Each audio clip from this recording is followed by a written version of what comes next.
In the darkest corners of American history, where cotton fields stretched endlessly under the scorching sun, there existed men whose cruelty knew no bounds. This is the story of Briggs, an overseer whose reputation was built on the blood of 30 souls, and Elijah, the enigmatic young man who would challenge everything the plantation had ever known. What happens when an unstoppable force meets an immovable object, when a killer faces someone equally lethal?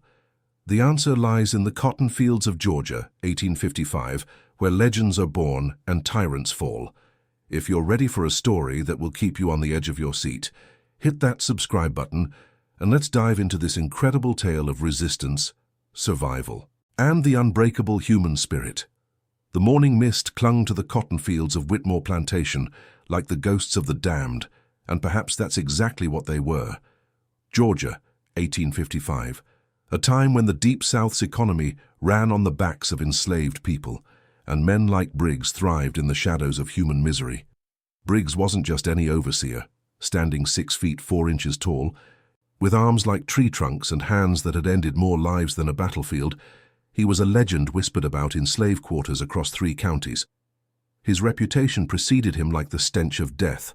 30 souls had met their end at his bare hands over the past decade, each death a testament to his brutal efficiency.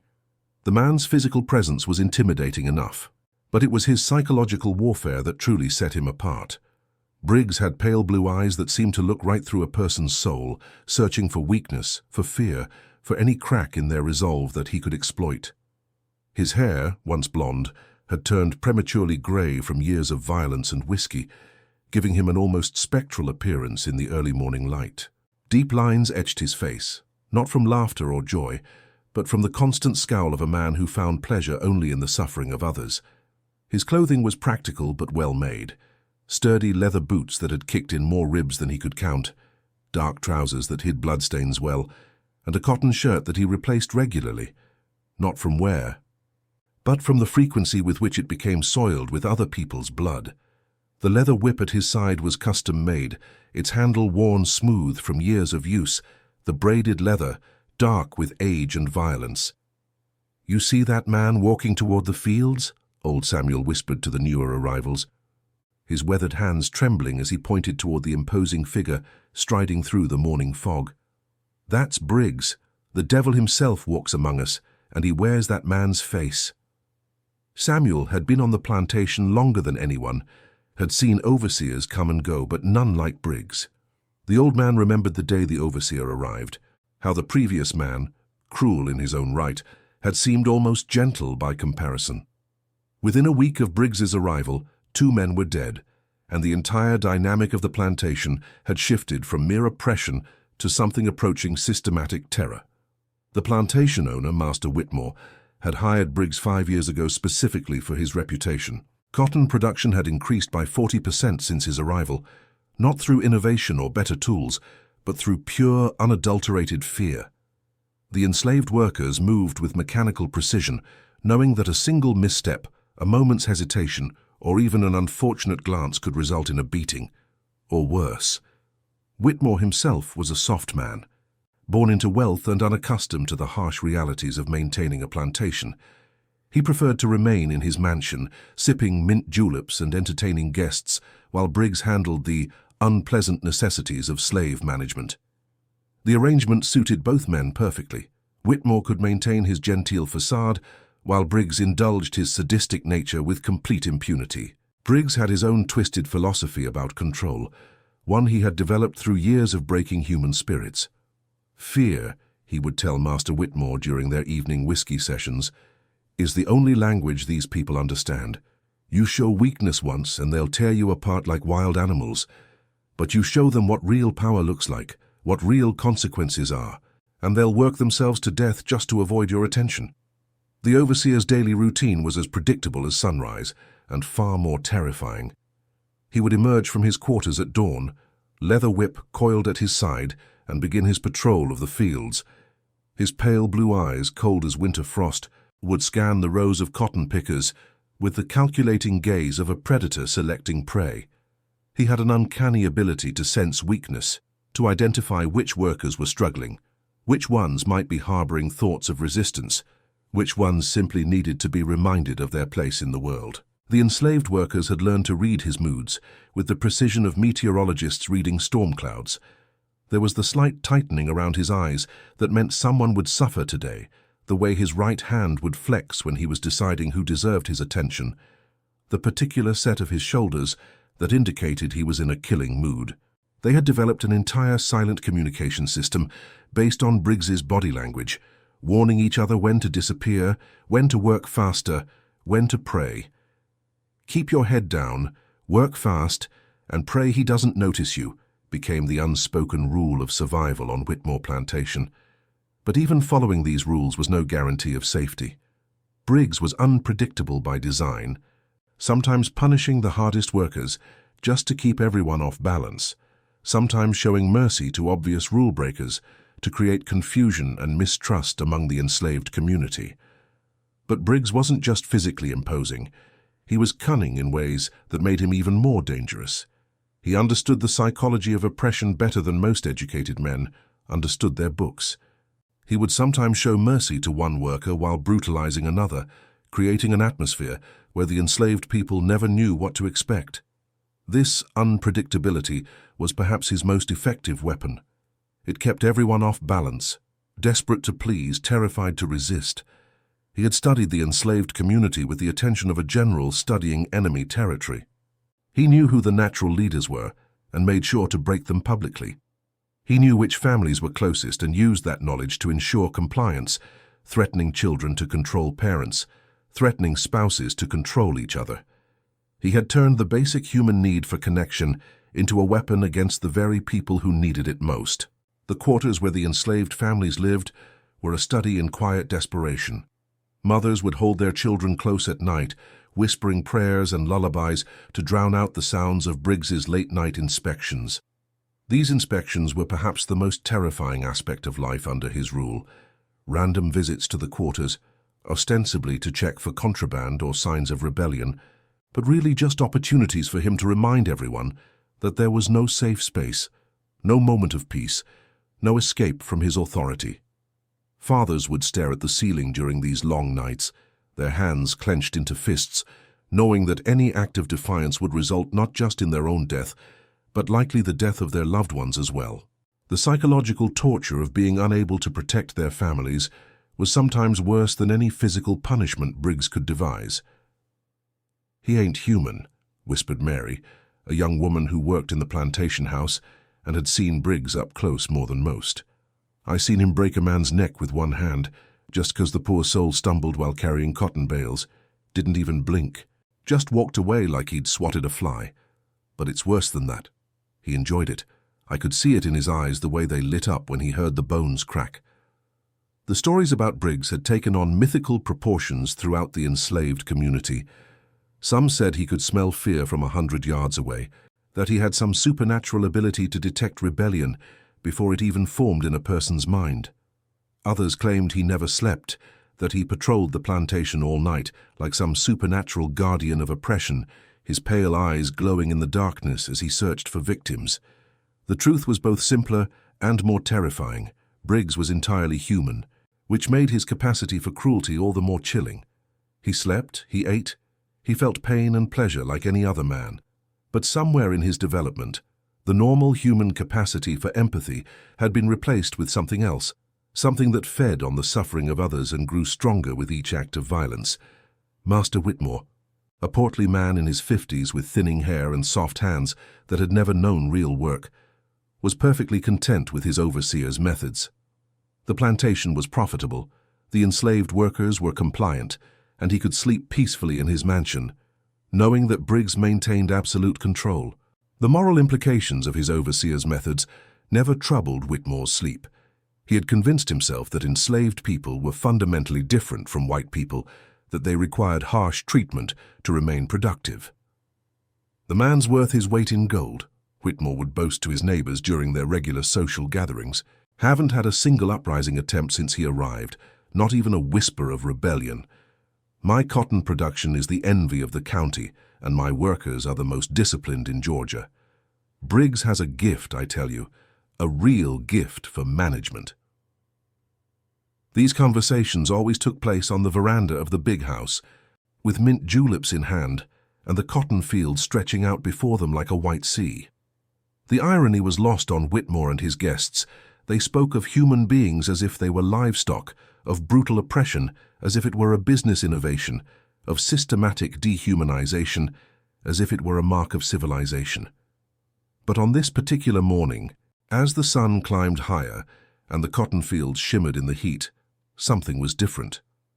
A new arrival was expected, a young man purchased at auction in Savannah, described in the bill of sale as strong, healthy, approximately 20 years of age, suitable for field work. The bill of sale also noted that he had been difficult to manage at his previous plantation, which had only increased Briggs's interest in the acquisition. Briggs stood at the edge of the main field, watching the road that led to the plantation with the patience of a hunter waiting for prey. He always made it a point to meet new arrivals personally. It was part of his system.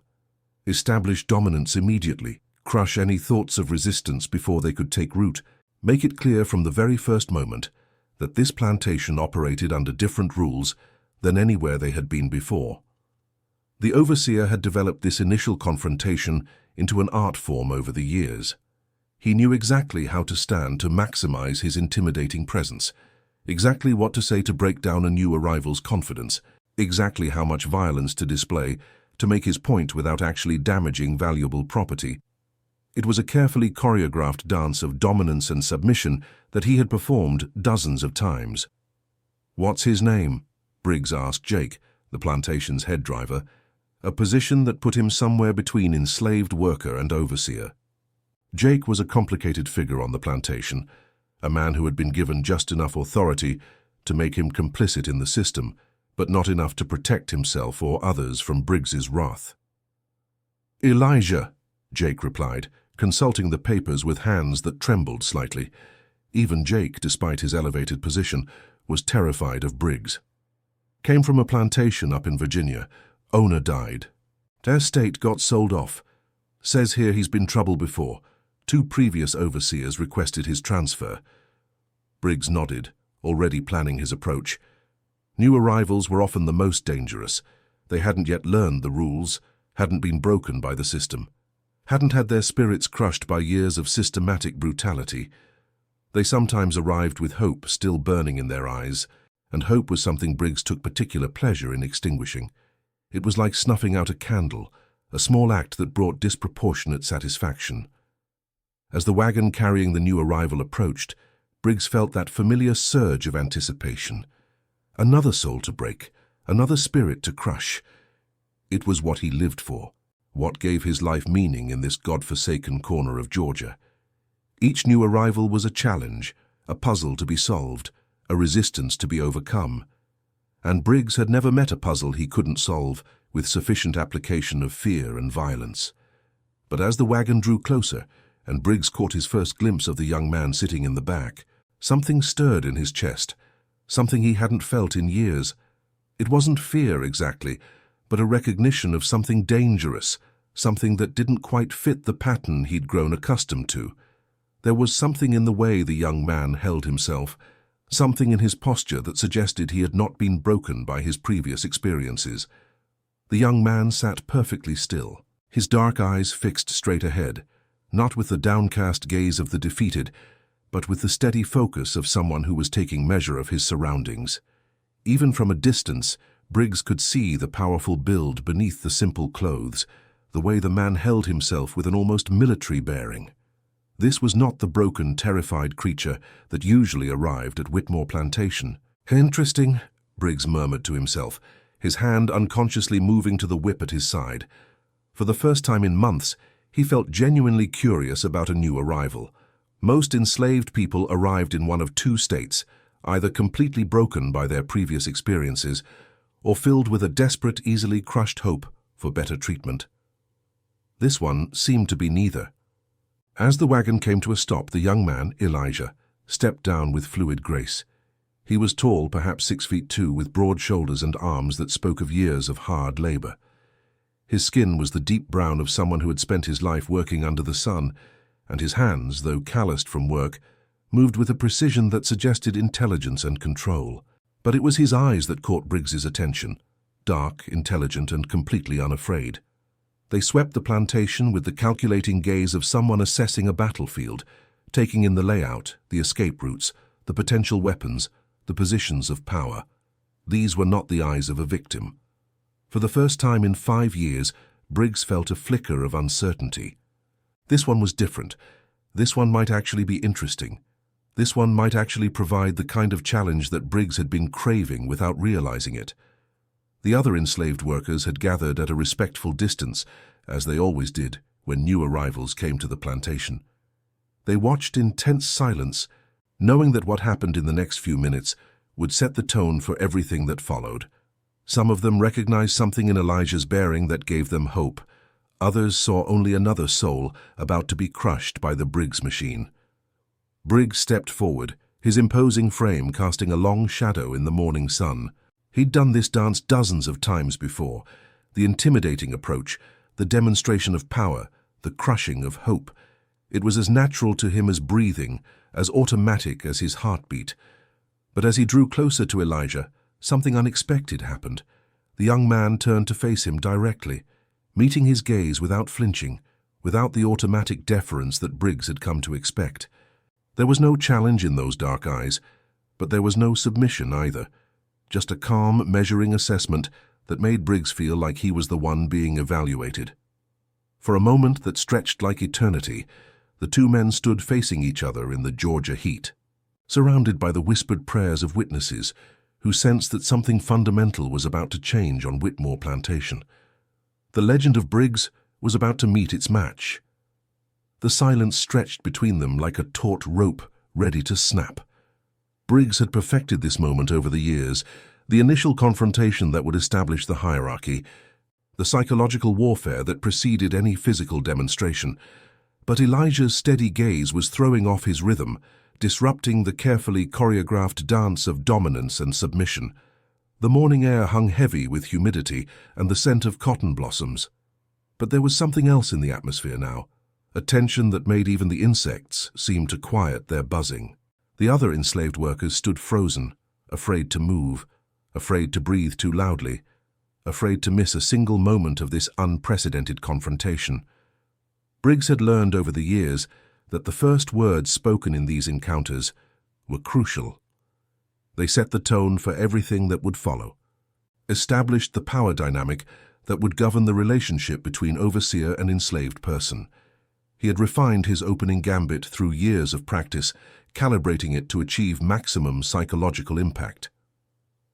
"You're the new boy," Briggs said, his voice carrying the authority of a man accustomed to being obeyed without question.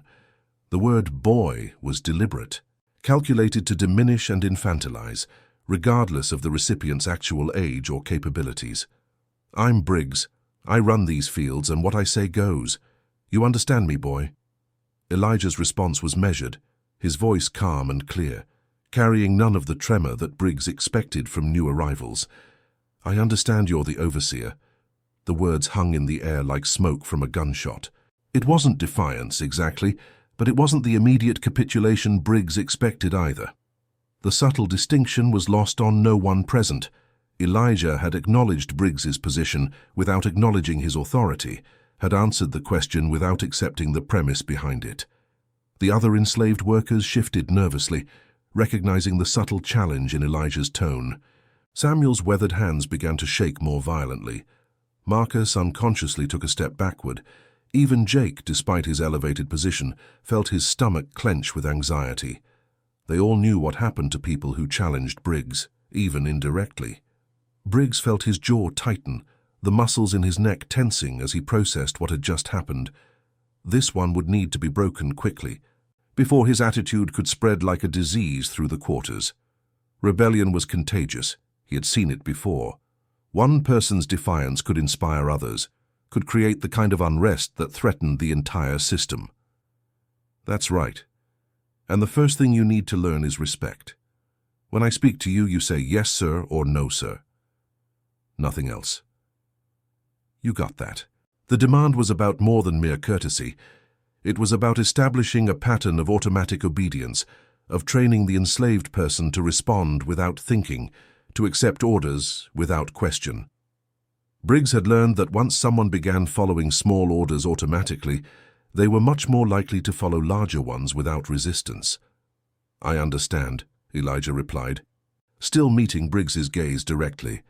The overseer's hand moved to his whip, the leather creaking as his fingers tightened around the handle.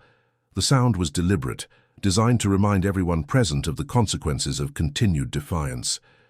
The whip was more than a tool.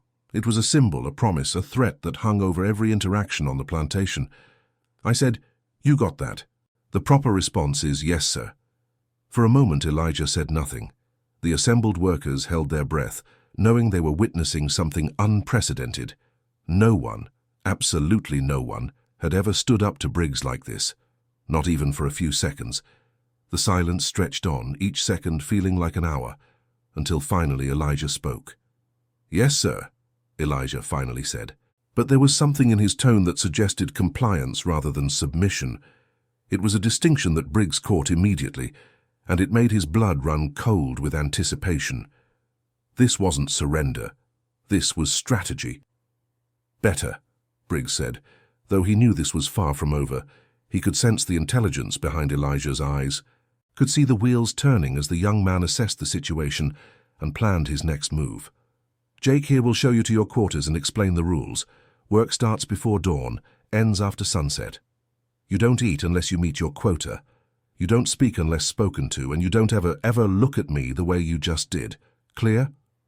"Clear," Elijah responded, and this time he did lower his gaze, but Briggs could sense it was a tactical retreat rather than genuine deference. The young man was learning the rules, but not accepting them. He was adapting to the environment, but not surrendering to it. As Jake led Elijah toward the slave quarters, Briggs remained standing in the field, watching the young man's retreating figure with the intensity of a hawk studying a mouse. There was something about the way Elijah moved, controlled, purposeful, like a coiled spring, that set off every instinct Briggs had developed over his years of breaking men. The overseer had seen thousands of enslaved people over the years, had learned to categorize them quickly and efficiently. There were the broken ones, who arrived already defeated by previous experiences. There were the hopeful ones who still believed that compliance would earn them better treatment. There were the angry ones, whose rage burned hot and bright, but usually burned out just as quickly. And then there were the dangerous ones, the ones who thought, who planned, who waited for their moment. Elijah was definitely in the last category. "That one's trouble," muttered Tom, an older enslaved man who had survived on the plantation longer than most. He had developed an almost supernatural ability to sense which new arrivals would cause problems, which ones would draw Briggs's attention, which ones would bring down additional scrutiny on everyone. "Got the look of someone who ain't been properly broken yet." Briggs heard the comment and turned his cold gaze on Tom. The older man immediately dropped his eyes, realizing he had spoken out of turn, but Briggs wasn't angry. Tom's observation only confirmed his own assessment. "Then we'll just have to break him proper, won't we?" Briggs said, his voice carrying a promise that made Tom's blood run cold. The quarters where the enslaved families lived were a collection of rough wooden cabins, each housing multiple families in conditions that would have been considered inhumane for livestock. The buildings were deliberately constructed to be uncomfortable, low ceilings that prevented people from standing fully upright, thin walls that provided no privacy, inadequate ventilation that made the summer heat unbearable, and the winter cold penetrating. Jake led Elijah to a cabin near the back, where he would share space with 3 other men. The location wasn't random. Briggs had specifically chosen this cabin because its occupants were among the most reliable informants on the plantation. If Elijah said or did anything suspicious, Briggs would know about it within hours. "Listen," Jake said quietly as they walked, glancing around nervously to make sure they weren't overheard. "I don't know what kind of place you came from, but this ain't it. Briggs ain't like other overseers. He's killed more men than yellow fever, and he enjoys it. You keep your head down, do your work, and maybe you'll live to see next year." Jake had been in his position for 3 years, long enough to see dozens of new arrivals come and go. Some adapted quickly and survived, others resisted and died. A few simply gave up and wasted away. But he had never seen anyone arrive with the kind of controlled intensity that Elijah displayed. "How many has he killed?" Elijah asked, his voice casual, as if he were asking about the weather. Jake stopped walking, staring at Elijah in disbelief. "What kind of question is that?" "The kind that helps me understand what I'm dealing with," Elijah replied calmly. "You said he's killed more men than yellow fever. I'm asking for specifics." 30, Jake whispered, looking around nervously. 30 men in 5 years, some with his whip, some with his hands, some he just worked to death. And those are just the ones I know about. Elijah nodded, filing the information away. "What about escapes? Anyone ever try to run?" "A few. Briggs always catches them, always brings them back alive, so he can make an example of them in front of everyone else. The last one..." Jake shuddered at the memory. "The last one. He kept alive for 3 days. 3 days of screaming that we could hear all the way from the big house." As they reached the cabin, Jake introduced him to his new quarters mates, Samuel, the old man who had pointed out Briggs earlier, Marcus, a man in his 30s with scars crisscrossing his back like a roadmap of suffering, and David, barely 18 but already carrying the weight of someone much older. "New man," Jake announced, his voice carefully neutral. "Name's Elijah. You'll look after him, teach him the ropes." After Jake left, the 3 men studied their new roommate with a mixture of curiosity and concern. The cabin was cramped, with barely enough room for 4 men to sleep, let alone live. A single small window provided the only light and ventilation, and the walls were thin enough that conversations in neighboring cabins could be easily overheard. Samuel was the first to speak, his voice barely above a whisper. "Boy, what you thinking, standing up to Briggs like that? You got a death wish." The old man had seen more than his share of tragedy in his 70 years. He had watched his wife die from overwork, had seen his children sold away one by one, had witnessed countless acts of brutality that would have broken a weaker man. But he had survived by learning when to bend and when to break, when to resist and when to submit. Elijah set down his meager possessions, a change of clothes and a small wooden cross, and turned to face the men. "I wasn't standing up to him, I was taking his measure." Marcus laughed bitterly, the sound harsh in the confined space. "Taking his measure. Son, that man's measure is 30 dead bodies. What more you need to know?" Marcus bore the physical scars of his encounters with Briggs, raised welts across his back, where the whip had cut deepest, a crooked finger that had been broken and never properly set, a scar along his jawline where Briggs's fist had connected with bone-crushing force. Each mark told a story of resistance punished, of spirit tested and nearly broken. "I need to know how he thinks, how he moves, what makes him dangerous," Elijah replied calmly. "You can't survive an enemy you don't understand." David looked up sharply, his young face filled with alarm. "Enemy? Man, you can't think like that here. That kind of thinking gets you killed, and probably gets the rest of us killed too." David was the youngest of the group, but his youth had been stolen by the harsh realities of plantation life. He had learned early that survival meant invisibility, that the safest course was to blend into the background and never draw attention to yourself. The idea of actively opposing Briggs was so foreign to him that it seemed like madness. Elijah sat down on the rough wooden bench that would serve as his bed, studying each of his new roommates carefully. He could see the fear in their eyes, but he could also see something else, a spark of hope that they were trying desperately to suppress, a longing for something better that they didn't dare acknowledge even to themselves. "Where I come from, we had an overseer named Crawford, killed 12 men in 4 years. Everyone was terrified of him, just like you're terrified of Briggs." The 3 men leaned forward despite themselves, drawn by the promise of a story that might offer some hope, some example of resistance that had succeeded. They had heard whispered tales of overseers who had been defeated, of enslaved people who had fought back successfully, but they had always dismissed these stories as fantasies, as wishful thinking that had no basis in reality. "What happened to him?" Samuel asked, though he wasn't sure he wanted to know the answer. "He died," Elijah said simply, his voice carrying no emotion, no satisfaction, just a statement of fact. "Fell off his horse and broke his neck. Funny thing about bullies, They're usually not as invincible as they want you to believe. The three men exchanged glances, each recognizing something in Elijah's tone that suggested Crawford's death might not have been as accidental as he was implying. There was a weight to his words, a certainty that spoke of personal knowledge rather than second-hand information. "You killed an overseer," David whispered, his voice filled with equal parts awe and terror. "I protected my family," Elijah corrected, his dark eyes meeting each of theirs in turn. "And I'll do it again if I have to."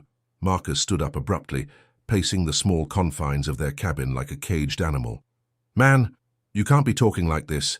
If Briggs even suspects, Briggs is going to try to break me." Elijah interrupted, his voice calm but certain. "It's what he does. It's what gives his life meaning. But I've been broken before and I put myself back together. The question is, are you tired of living like this?" Samuel looked up from where he had been sitting, his weathered hands trembling with something that might have been excitement rather than fear. "What you asking, son?" "I'm asking if you want to keep being victims or if you want to fight back." The words hung in the air like a challenge, like a promise, like a prayer. For the first time in years, the three men allowed themselves to imagine a different kind of life, a different kind of existence. It was a dangerous thought, a forbidden dream, but it was also intoxicating in its possibility. Outside their cabin, the sun was setting over the cotton fields, painting the sky in shades of red and gold that seemed to promise either blood or redemption. The choice, Elijah seemed to be saying, was theirs to make. The next morning brought new challenges, and with them, the beginning of Briggs's systematic campaign to break the newcomer. The overseer had clearly spent the night planning his approach, developing a strategy that would crush Elijah's spirit, while serving as an object lesson for the other enslaved workers. Briggs had learned over the years that breaking a strong-willed individual required more than simple brutality.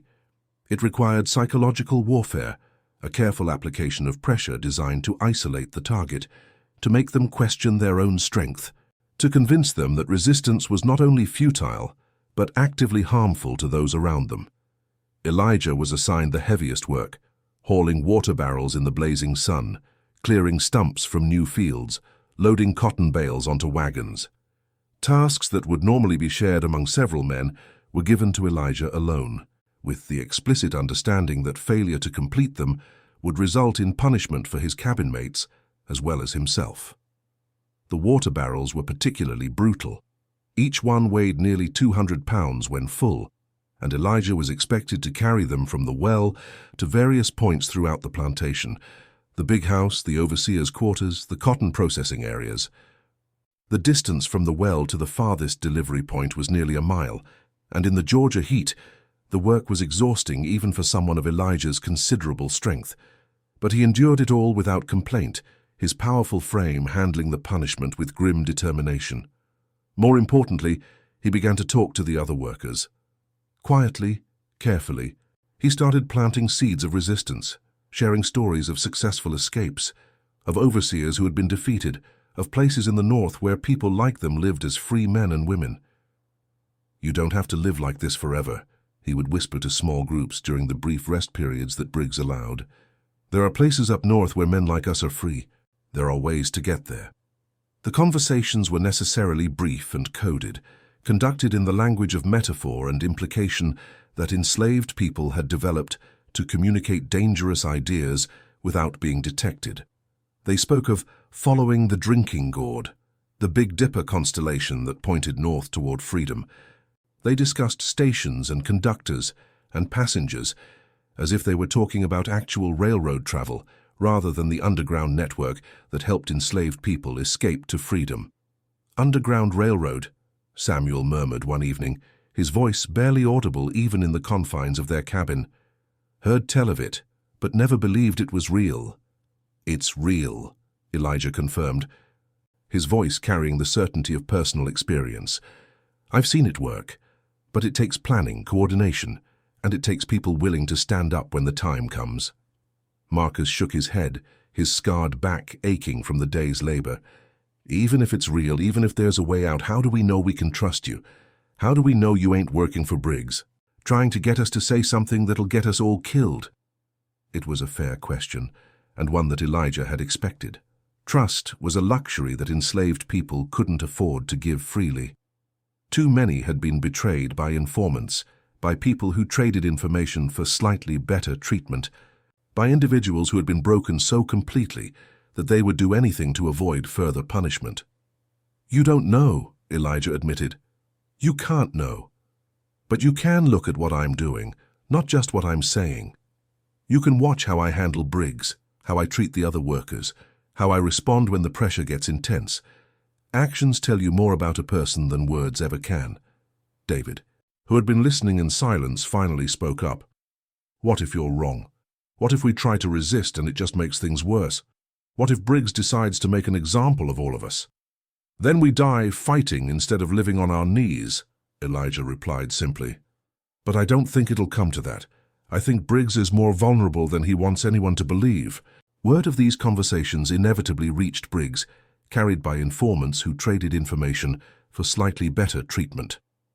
The plantation had its share of broken individuals who had been so thoroughly crushed by the system that they would do anything to avoid further punishment, even if it meant betraying their fellow sufferers. The overseer's response was swift and brutal, but also calculated. He began targeting anyone who had been seen talking to Elijah, but he was careful to make the punishment seem random, unconnected to any specific transgression. This created an atmosphere of paranoia and mistrust, where people began to suspect each other of being informants, where the natural human tendency to seek comfort in community was turned into a liability. Marcus received 20 lashes for insubordination, specifically for looking at Briggs in a way that the overseer interpreted as disrespectful. The punishment was administered in front of the entire enslaved community, with Briggs making sure that everyone understood the consequences of stepping out of line. "You see what happens when you listen to troublemakers," Briggs announced after each stroke of the whip, his voice carrying across the assembled crowd. "This is what rebellion gets you. This is what happens when you forget your place." Sarah, the pregnant girl who had dropped her cotton sack, was denied food for 2 days for laziness, despite the fact that she was working harder than ever in an attempt to avoid further punishment. The denial of food to a pregnant woman was particularly cruel, designed not just to punish Sarah, but to send a message to anyone who might be thinking of helping her. David was forced to work in the fields despite a fever that left him barely able to stand, his young body shaking with chills even in the oppressive Georgia heat.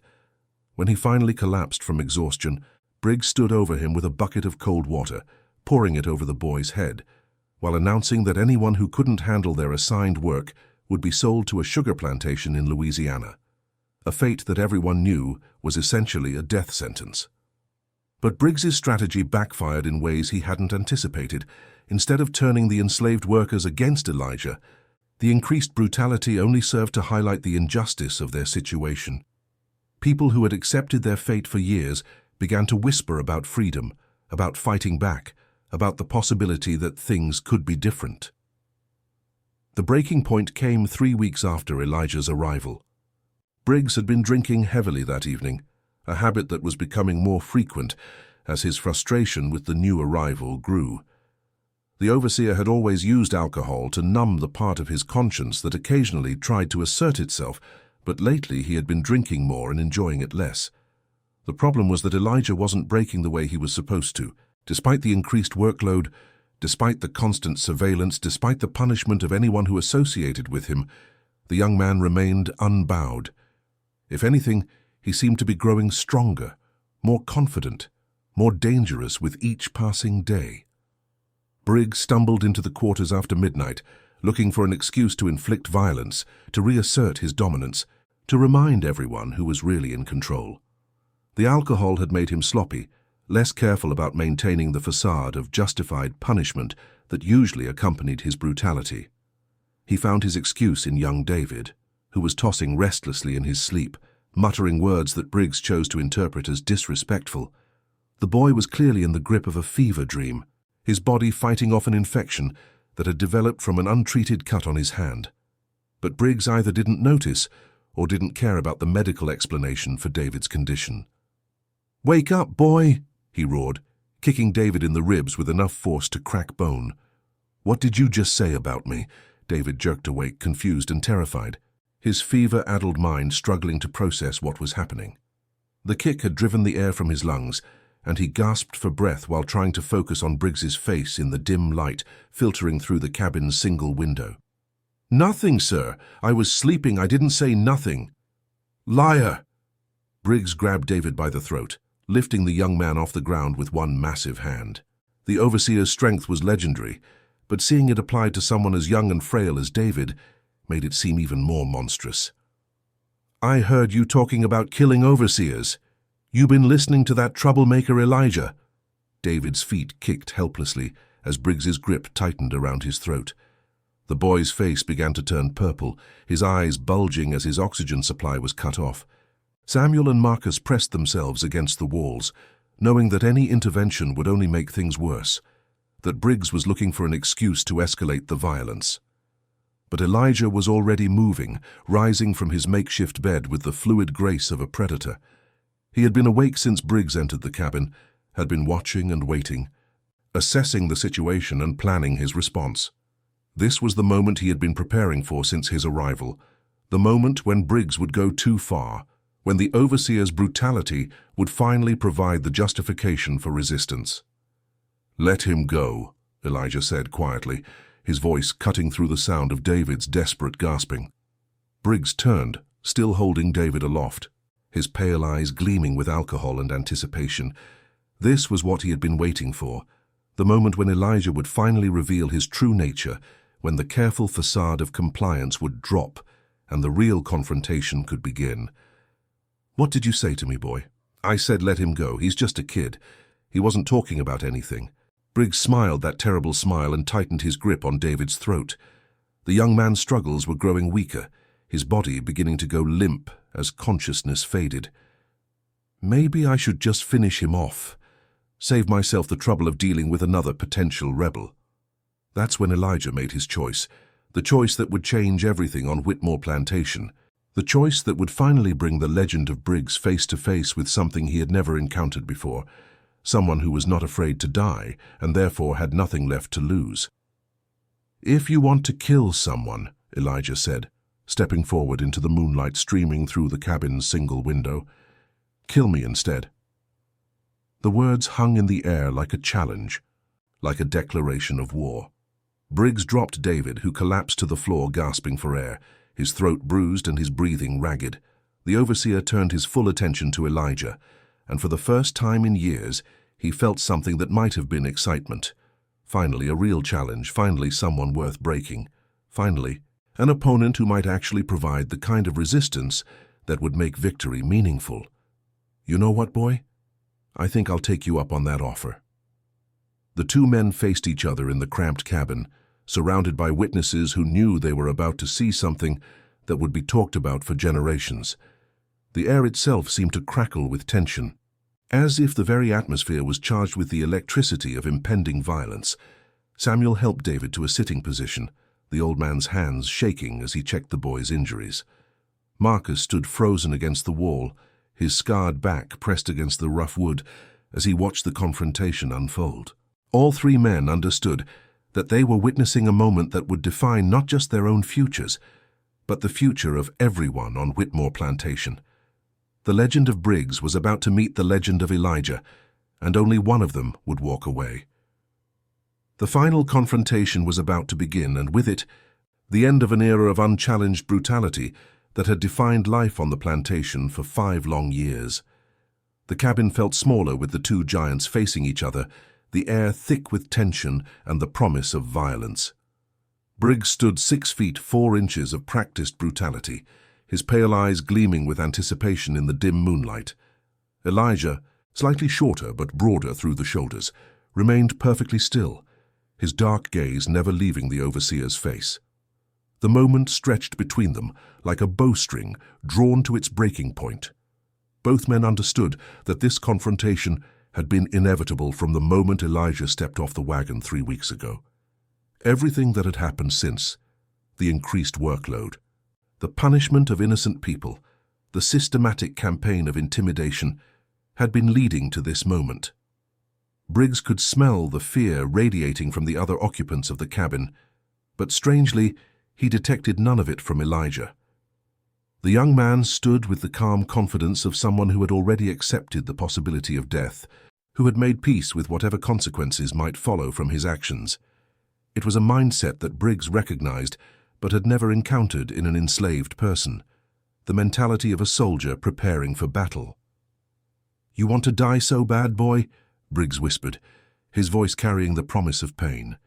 The alcohol on his breath mixed with the scent of leather and sweat, creating an aroma that had become associated with terror throughout the plantation.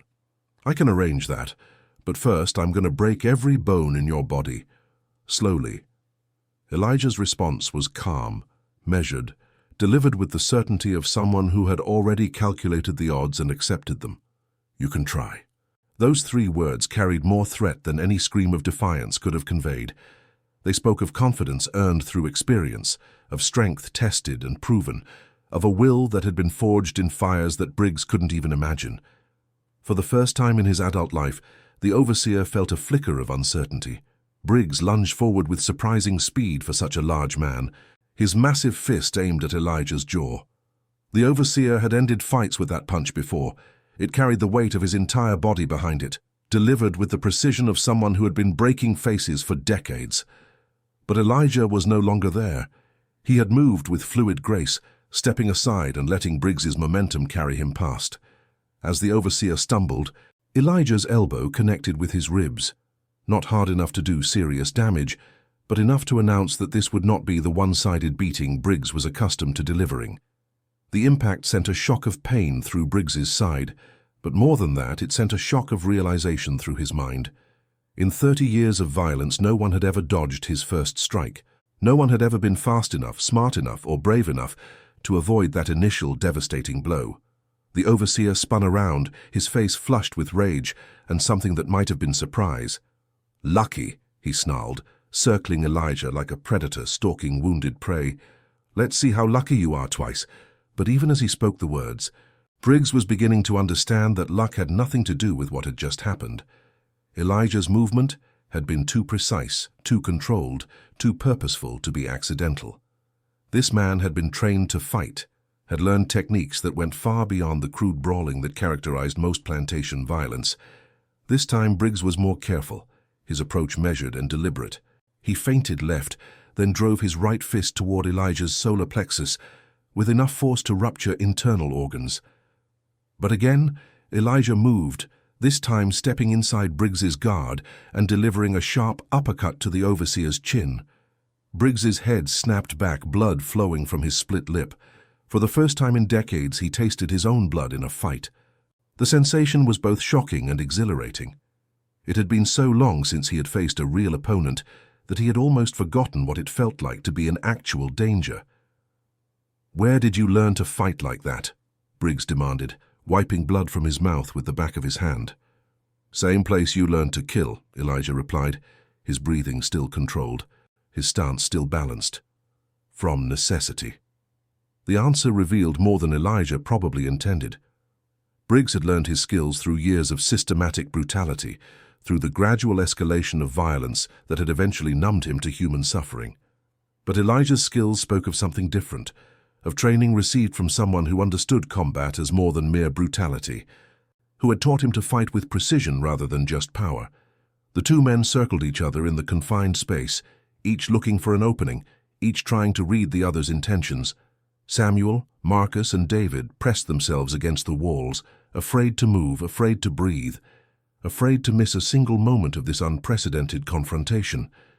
Outside the cabin, other enslaved people were beginning to wake up, drawn by the sounds of the struggle. Word spread quickly through the quarters. Briggs was fighting someone, and that someone was fighting back. It was unprecedented, unthinkable, impossible. But it was happening. Briggs changed tactics, grabbing a wooden stool and swinging it at Elijah's head with enough force to cave in a skull.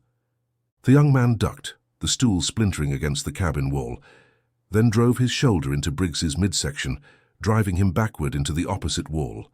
The entire cabin shook with the impact, and the sound of splintering wood mixed with Briggs's grunt of pain. "Fight!" Briggs roared, wrapping his arms around Elijah in a bear hug that would have crushed the ribs of a smaller man. His massive arms tightened like a vice, applying pressure that would have killed most people within seconds. "Fight me like a man." But Elijah had been expecting this move. He drove his knee upward, connecting with Briggs's stomach and forcing the overseer to release his grip. As Briggs doubled over, gasping for air, Elijah grabbed him by the hair and drove his knee toward the man's face. Briggs was not the overseer of Whitmore Plantation by accident, however. Despite his size and apparent clumsiness, he had reflexes honed by years of violence. He caught Elijah's leg, twisted with surprising agility, and sent the younger man crashing to the floor. Before Elijah could recover, Briggs was on top of him, his massive hands wrapping around Elijah's throat. 31, Briggs whispered, his grip tightening with methodical precision. "You'll be number 31. Elijah's vision began to blur as Briggs's fingers cut off his air supply. The overseer's hands were like iron bands around his throat, applying pressure with the expertise of someone who had strangled people before. But instead of panicking, instead of clawing desperately at the hands around his throat, Elijah did something unexpected. He smiled. The expression was so incongruous, so unexpected in the face of imminent death, that it actually caused Briggs to hesitate. In all his years of killing, he had never seen someone smile while being strangled. It was unsettling in a way that he couldn't quite define. "What's so funny, boy?"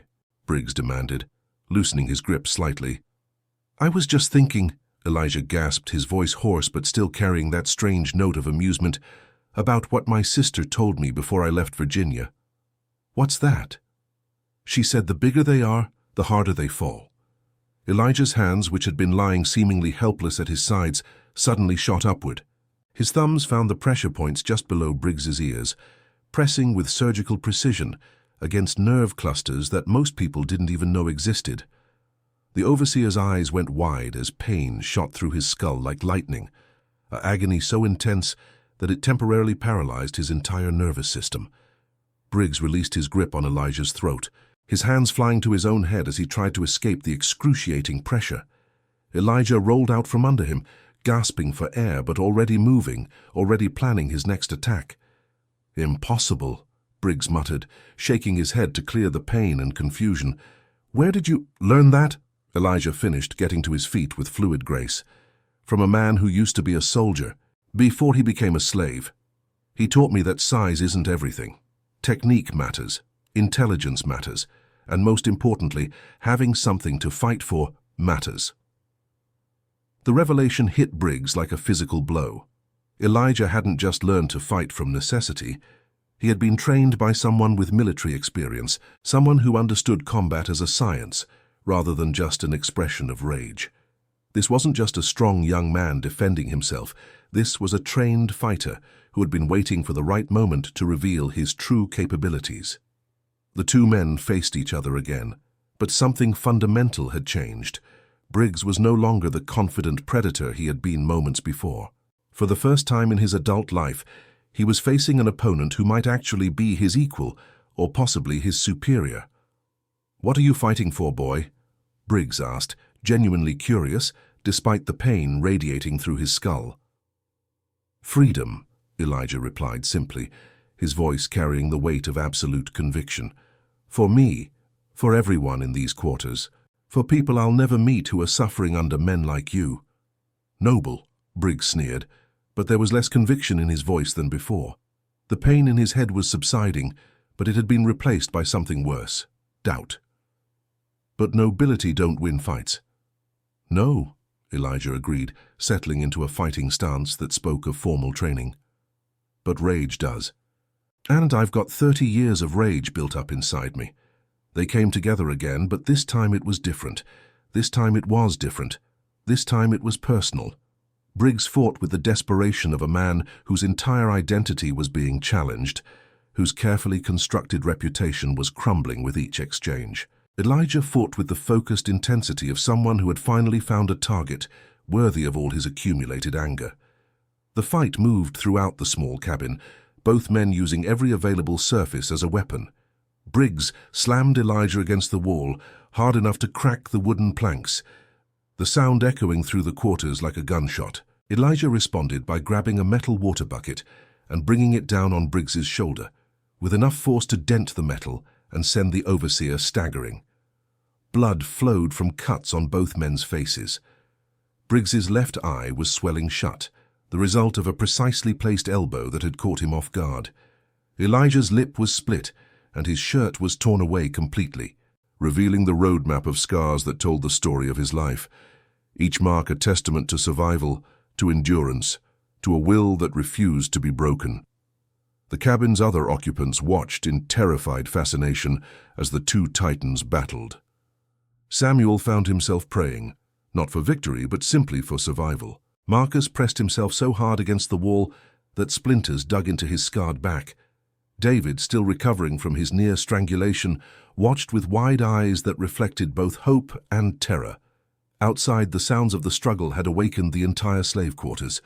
People pressed their faces to windows and cracked doors, witnessing something they had never thought possible. Someone was fighting Briggs as an equal. The psychological impact was immediate and profound. If Briggs could be hurt, if he could bleed, if he could be challenged, then perhaps he wasn't the invincible monster they had believed him to be. "You can't win," Briggs gasped, his breathing labored as he circled Elijah like a wounded animal. Sweat mixed with blood on his face, and for the first time in years he was genuinely afraid.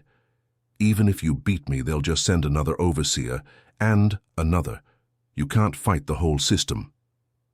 "Maybe not," Elijah admitted, dodging a wild swing from the increasingly desperate overseer. "But I can fight you, and when word gets out that the great Briggs was beaten by a slave, maybe other people will realize that their oppressors aren't as invincible as they pretend to be." The words carried a truth that Briggs had never considered. His reputation wasn't just personal, it was institutional. He represented the entire system of oppression, the idea that resistance was futile, that enslaved people were inherently inferior to their masters. If he fell, if he could be defeated, then the entire psychological foundation of slavery would be called into question. Briggs made one final desperate attempt to regain control of the situation. He lunged forward with all his remaining strength, intending to tackle Elijah to the ground where his superior weight might give him an advantage. But his movements had become clumsy, predictable, telegraphed by exhaustion and desperation. Elijah sidestepped easily, grabbed Briggs by the arm and used the overseer's own momentum against him. It was a technique that required perfect timing and precise execution, the kind of move that could only be performed by someone with extensive training. Briggs found himself flying through the air, completely out of control, heading directly toward the cabin's main support beam. The sound of Briggs's skull connecting with the wooden post was sickeningly final, a wet crack that seemed to echo through the entire plantation. The overseer collapsed to the floor like a felled tree, his massive frame hitting the ground with enough force to shake the entire structure. For a long moment, the cabin was silent except for the sound of Elijah's labored breathing. The young man stood over his fallen opponent, his chest heaving with exertion, his body covered in sweat and blood. Samuel, Marcus, and David stared at the motionless form of the man who had terrorized them for years, unable to believe what they had just witnessed. The silence stretched on, broken only by the distant sounds of whispered conversations from the other cabins. Word was spreading like wildfire through the slave quarters. Briggs was down. Briggs had been beaten. The impossible had happened. "Is he?" David whispered, his voice barely audible. Elijah knelt beside Briggs, checking for a pulse with the clinical detachment of someone who had seen death before. The overseer's breathing was shallow but steady, his pulse weak but present.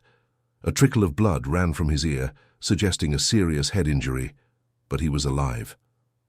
"He's alive. Unconscious but alive," Elijah announced, his voice carrying a mixture of relief and disappointment. Part of him had wanted Briggs to die, had wanted the satisfaction of ending the life of someone who had caused so much suffering. But another part of him understood that a dead overseer would bring consequences that none of them were prepared to face. "What do we do now?" Marcus asked, his voice filled with a mixture of elation and terror. The reality of what had just happened was beginning to sink in. They had witnessed the defeat of Briggs, but they were still enslaved people on a plantation in Georgia. The system that had created and empowered Briggs was still intact. Elijah stood up, looking at each of the three men in turn. His dark eyes held a determination that seemed to burn like fire in the dim light of the cabin. Now we run, all of us, tonight. Before he wakes up, before Master Whitmore realizes what happened. We head north and we don't stop until we're free. The words hung in the air like a challenge, like a promise, like a prayer. For years these men had dreamed of freedom, but had never dared to believe it was possible. Now suddenly it seemed not just possible, but necessary. "The Underground Railroad?" Samuel asked, his voice trembling with a mixture of hope and fear. "The Underground Railroad," Elijah confirmed. "I know the route. I know the safe houses. I know people who will help us. But we have to move fast, and we have to move together." Marcus looked down at the unconscious form of Briggs, then back at Elijah. "What about him? When he wakes up, he'll come after us. He'll never stop hunting us." "Let him try," Elijah replied with grim satisfaction. "He's not the man he was an hour ago. Everyone on this plantation saw him get beaten. His reputation is broken, and without that, he's just another bully with a whip." David struggled to his feet, his throat still bruised from Briggs's assault. "What about the others? What about the people in the other cabins? Do we just leave them?" It was a question that cut to the heart of the moral complexity of their situation. Escape was possible for a small group, but attempting to evacuate the entire slave population would be impossible. They would have to leave behind friends, family members, people who had shown them kindness and solidarity. "We can't save everyone," Elijah said quietly, his voice heavy with the weight of that truth. "But we can save ourselves, and once we're free, once we're safe, we can work to help others. We can be part of the Underground Railroad, help other people make the same journey we're about to make." As the four men gathered their few possessions and prepared to flee into the Georgia night, word was already spreading through the slave quarters. Briggs had fallen. The legend was broken, and for the first time in years the word freedom was being whispered with hope instead of despair. They slipped away from Whitmore Plantation as the moon set behind the cotton fields, four men who had been slaves at sunset and were free men by dawn. Behind them, they left a broken overseer and a system that would never quite recover from the knowledge that its enforcers were not invincible. The journey north would be dangerous, filled with obstacles and enemies who would stop at nothing to return them to bondage. But they carried with them something more powerful than any weapon, the knowledge that they had faced their oppressor and won, that they had looked evil in the eye and refused to blink. Elijah had come to the plantation as a slave. He left as a legend of his own, the man who proved that even the most brutal oppressor could be defeated by someone with nothing left to lose and everything to fight for. The Underground Railroad would carry them north to freedom, but the story of their resistance would travel even faster, inspiring others to stand up, to fight back, to believe that change was possible. In the end, Briggs had been right about one thing. Elijah was indeed dangerous. But not in the way the overseer had imagined. He was dangerous because he carried something that no amount of brutality could kill: hope. And hope, as any tyrant will tell you, is the most dangerous thing of all. 6 months later, in a small town in Pennsylvania, 4 men worked side by side in a lumber mill, earning wages for their labor, sleeping in beds they had chosen, eating food they had purchased with money they had earned. They were free men now, but they never forgot the cotton fields of Georgia, or the night when everything changed. The lumber mill was owned by a Quaker family who had been helping escaped slaves for decades. The work was hard but honest, and for the first time in their lives, Samuel, Marcus, David, and Elijah could see the direct connection between their labor and their reward. They earned money that they could spend as they chose, lived in housing that they could leave if they wanted to, made decisions about their own lives that no one could override. Samuel, despite his age, had adapted to freedom with surprising ease. He worked as a supervisor in the mill, his years of experience and natural wisdom making him invaluable to the operation. For the first time in 70 years, he could speak his mind without fear, could offer suggestions and see them implemented, could be treated as a human being rather than property. Marcus had struggled more with the transition. Years of systematic brutality had left psychological scars that were harder to heal than the physical ones on his back. But gradually, with the support of his friends and the Quaker community, he was learning to trust again, to believe that his freedom was real and permanent. David had thrown himself into learning to read and write, skills that had been forbidden to him as an enslaved person. He spent his evenings in the mill owner's library, devouring books with the hunger of someone making up for lost time. His dream was to become a teacher, to help other escaped slaves acquire the education they would need to build new lives in freedom. Elijah had become a conductor on the Underground Railroad himself, using his knowledge of the routes and his natural leadership abilities to help others find the path to freedom that he had blazed. Every few months, he would disappear for weeks at a time, returning with small groups of escaped slaves who looked at him with the same mixture of awe and gratitude that his cabin mates had once shown. Word of Briggs's defeat spread through the Underground Railroad network like wildfire, inspiring countless others to seek their freedom. The story grew in the telling, as stories do, but the essential truth remained unchanged. A slave had faced down the most feared overseer in Georgia and won. The psychological impact of the story was immense. For generations, enslaved people had been told that resistance was futile, that their oppressors were too powerful to challenge, that their only hope lay in compliance and submission. But Elijah's victory proved that even the most brutal enforcer of the system could be defeated by someone with sufficient courage and determination. The overseer himself recovered from his injuries, but he was never quite the same. The aura of invincibility that had made him so effective was gone, shattered by a young man who refused to be broken. Briggs had awakened 3 days after the fight with a splitting headache and no clear memory of what had happened. The official story, as told by the remaining slaves, was that he had been drinking and had fallen, hitting his head on a support beam. Master Whitmore had accepted this explanation, partly because it was plausible, and partly because he didn't want to confront the alternative. But Briggs knew the truth, even if he couldn't remember all the details. He could see it in the way the enslaved workers looked at him, not with the old terror, but with something that might have been pity. His authority had been fundamentally undermined, and no amount of brutality could restore it. The overseer tried to continue as before, but his heart wasn't in it. The fear that had once motivated him had been replaced by a gnawing uncertainty. If one slave could defeat him, what was to stop others from trying? The psychological warfare that had been his greatest weapon now worked against him. As he found himself constantly looking over his shoulder, constantly questioning his own invincibility, Master Whitmore eventually sold the plantation and moved north, unable to maintain control without his brutal enforcer. The cotton fields were divided among smaller farmers, and while slavery continued in Georgia until the Civil War, Whitmore Plantation never again saw the level of systematic brutality that had defined the Briggs era.